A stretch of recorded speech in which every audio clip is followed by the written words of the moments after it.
Hello, मेरा नाम आँचल है। मैं लखनऊ की रहने वाली हूँ। जैसा कि मैंने आपको अपने 2 वीडियो में बताया था कि मैंने ये चैनल सिर्फ़ इसलिए बनाया है कि मैं आपके साथ वो सब घटनाएं शेयर कर सकूँ जो मेरे साथ या मेरे साथ के लोगों के साथ हो चुकी हैं, जो पैरानॉर्मल एक्टिविटीज़ पे बेस्ड हैं और कहीं ना कहीं हॉरर या थोड़ी बहुत स्कैरी हैं। और ये सभी घटनाएं सच्ची हैं। शायद आपको ज़्यादा हॉरर ना लगे क्योंकि इसमें बैकग्राउंड एडिटिंग और म्यूज़िक नहीं है, खाली सिंपल मैं इसको रिकॉर्ड कर देती हूँ। आज जो मैं घटना बताने जा रही हूँ वो मेरे बड़े भाई के दोस्त के रूम पर हुई थी। मेरा बड़ा भाई जब अपने कॉलेज के पढ़ाई कर रहा था तब कभी कभी ये सारे दोस्त किसी न किसी दोस्त के यहाँ रूम पर भी चले आते थे और ग्रुप स्टडी करते थे। वैसे तो सभी दोस्तों के यहाँ सबकी फैमिली थी तो वहाँ कभी किसी को कोई दिक्कत नहीं होती थी स्टडी करते हुए, क्योंकि उन सबको चाय भी मिल जाती थी और जो भी ज़रूरत का सामान होता था मिल जाता था। फिर जब एक फ्रेंड के घर जाने का प्लान हुआ कि चल भाई अब की नेक्स्ट टाइम तुम्हारे घर पर ग्रुप स्टडी के लिए चलेंगे, तब उसने कहा अरे यार मेरी बुआ आई हुई हैं और वो बच्चों के साथ आई हुई हैं, शोर बहुत करते हैं। तब सबने कहा अच्छा तू अपने यहाँ बुलाना नहीं चाहता है इसलिए तू मना कर रहा है। तो उसने कहा अबे नहीं यार, चाहे तो चल कर देख लो, सबने आतंक मचाया हुआ है, वहाँ स्टडी तो भूल जाओ, हाँ घूमने के पर्पज़ से चलना हो तो चलो। तब सबने कहा चलो कोई बात नहीं, किसी और के घर चले जाएंगे। तब उसी फ्रेंड जिसके यहाँ बुआ आई हुई थी उसने कहा मेरे पास एक प्लान है। सबने कहा क्या? तो उसने कहा यार स्टडी तो बहुत दिन से चल रही है, चलो क्यों ना इस बार रात को मूवी देखने का प्लान बनाए। सबने एक दूसरे का मुंह देखा और झट्टे से राजी हो गए क्योंकि सभी एक ब्रेक लेना चाहते थे और मूवी देखना तो सभी को पसंद होता है, खासकर दोस्तों यारों के साथ। बट अभी भी ये सवाल था कि मूवी कहाँ देखी जाए। तो उसी फ्रेंड ने कहा अरे यार मेरा एक रूम खाली पड़ा है, वहाँ कोई नहीं रहता है, पहले किराए पर था बट अब काफ़ी टाइम से खाली पड़ा है, पापा बाद में उसको बनवाएंगे, तो अभी खाली है तो हम लोग वहीं चलकर रूम पर रात में रुक सकते हैं, मूवी देख सकते हैं, कोई दिक्कत की बात नहीं होगी।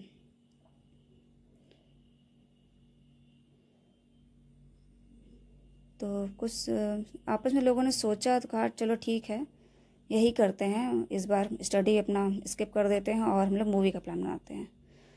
तो सब ने यही प्लान किया। उस रूम में इसके यहाँ कोई दिक्कत भी नहीं थी, 2 रूम थे, टॉयलेट बाथरूम था। तो सब ने प्लान किया कि ठीक है कोई अपना लैपटॉप लाएगा, कोई चाय और सिगरेट, और सब अपने लिए एक एक चादर ले आएंगे ताकि वहाँ ओढ़ने की कम से कम या बिछाने की दिक्कत ना हो। तो जिसका रूम था वो लैपटॉप ले गया और एक चादर, एक फ्रेंड था वो चाय ले आया, चाय का प्लान बनाया उसने। इसी तरह सभी लोग एक एक चादर, और बॉयज़ थे तो सिगरेट और चादर, सिगरेट और चाय, लैपटॉप, ये सब अपना सब प्लान हो गया। अब जिस दिन जाना था उस दिन सैटरडे था, तो मेरा भाई भी खाना खाकर एक चादर लेकर और बुक लेकर गया। बुक इसलिए क्योंकि घर पर तो दिखाना ही पड़ता है कि स्टडी के लिए जा रहे हैं, मूवी के लिए नहीं जा रहे हैं। तब इस तरह सभी दोस्त बताए गए जगह पर पहुंच गए। वहाँ से वही फ्रेंड जिसका रूम था वो सबको लेकर अपनी कार से वहीं पुराने खाली घर में ले गया। रात के 11 बज चुके थे, इसलिए आसपास के घर के लोग भी खाना खाकर लेट चुके थे। उसने जब अपना रूम खोला तो बहुत गंदा था क्योंकि काफ़ी टाइम से उसमें कोई किराएदार नहीं आ रहा था, 1-2 महीने से वो बंद ही पड़ा था। तो वहीं पड़ी उसी झाड़ू से वहाँ पर सभी दोस्तों ने सफाई करी, थोड़ा उसको बैठने लायक बनाया। फिर फ्री होकर सबने वहाँ सारा बंदोबस्त किया, चादरें बिछाई, लैपटॉप में हॉरर मूवी लगाई। हॉरर मूवी देखने के सभी शौकीन थे तो उन्होंने यही प्लान किया कि चलो हॉरर मूवी देखते हैं।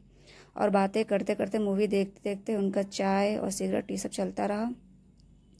मूवी ख़त्म होते होते 2:30 से 3 बज गया होगा। तो जो जहाँ लेटा था वो वैसे ही वहाँ पर सो गया। सोने का भी आधा ही घंटा हुआ होगा था कि दूसरे कमरे से किसी के बुलाने की आवाज़ सुनाई दी। मेरे भाई को एक दोस्त का नाम रितेश था, तो उसी का नाम कोई दूसरे कमरे से बुला रहा था। मेरे भाई की आँख खुली तो उसने रितेश को उठाकर कहा कि तुम्हें कोई उस रूम से बुला रहा है, आवाज़ लगा रहा है। तब रितेश भी डर गया क्योंकि उन 5 दोस्तों के अलावा उस घर में कोई भी नहीं था और वो पांचों उसी रूम में एक साथ ही लेटे हुए थे। अभी ये कुछ समझ ही पाते कि उनके दूसरे दोस्त का नाम उस कमरे से बुलाया गया। मेरा भाई और रितेश जग रहे थे, उन्होंने लाइट ऑन करी और अपनी सभी दोस्तों को उठाया और डरते हुए बात बताई कि दूसरे कमरे से आवाज़ें आ रही हैं। तभी कमरे से अब की बार उस दोस्त का नाम पुकारा गया जिसका वो घर था, उसका नाम अनिल था। तो कमरे से यही आवाज़ आई, अनिल, अनिल यहाँ आओ, अपना नाम सुनते ही अनिल डर गया था। बिना किसी से कुछ कहे जवाब दिए उसने सबसे कहा, सब जल्दी उठो, सामान उठाओ, कार में चलो। सभी दोस्त जल्दी जल्दी अपना लैपटॉप, चाय की बोतल, चादर लेके जल्दी जल्दी कार में बैठ गए जाकर। और अनिल उन सबको लेकर अपने घर ले गया। तब तक सुबह के 4 बज चुके थे। वो सीधा सबको लेकर अपने रूम पे ले गया था। सब यहीं इसीलिए ले गया था कि सब यहीं पे चलो, अभी सब इतनी जल्दी सुबह अपने घर कहाँ जा पाओगे। लेकिन सबको डर के कारण और जो घटना उनके साथ हुई थी उनको कुछ समझ में नहीं आ रहा था। ना अनिल ही वो सब समझ पा रहा था कि उसके साथ क्या हुआ। उसने बस यही कहा, जिस तरह तुम लोगों के लिए ये घटना नई है, मेरे लिए भी नई है, क्योंकि मुझे नहीं पता आखिर वो सब क्या था। मैं अपनी मम्मी से इसके बारे में बात करूँगा, तभी कुछ बता सकता हूँ। यह सुनकर सारे दोस्त बातें करते करते सो गए और 8 बजे तक सब अपने अपने घर चले गए। कुछ दिन दोस्तों का मिलना नहीं हुआ, क्योंकि उस टाइम पे सबके पास फ़ोन कम हुआ करते थे और कॉल महंगी हुआ करती थी, इसलिए इस सिलसिले में सबकी बात ना हो पाई।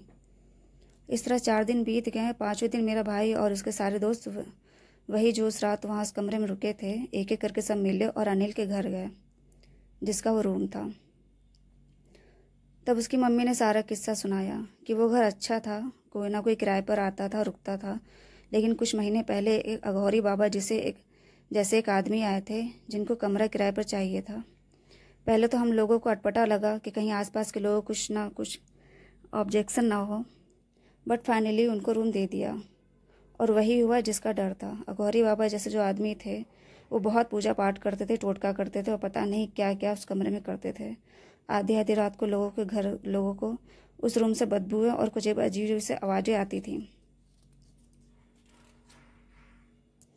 तो सभी पड़ोसी ऑब्जेक्शन करने लगे कि भाई साहब आप इनको यहाँ से हटाइए, हमारे यहाँ भी बच्चे हैं, डर जाते हैं, पूरे मोहल्ले में बातें होती हैं।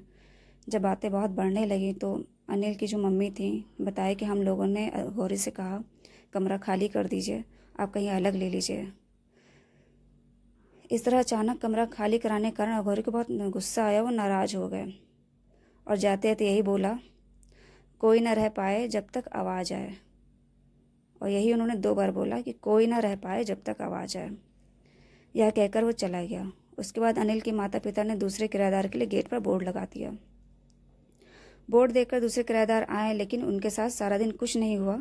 बट नाइट को घर के सदस्य की आवाज़ नाम लेकर पुकारने की आवाज़ आती थी और दरवाजे अपने आप नॉक होते थे। इस तरह रात भर आवाज़ें आती थी और 4 बजते ही बंद हो जाती थी।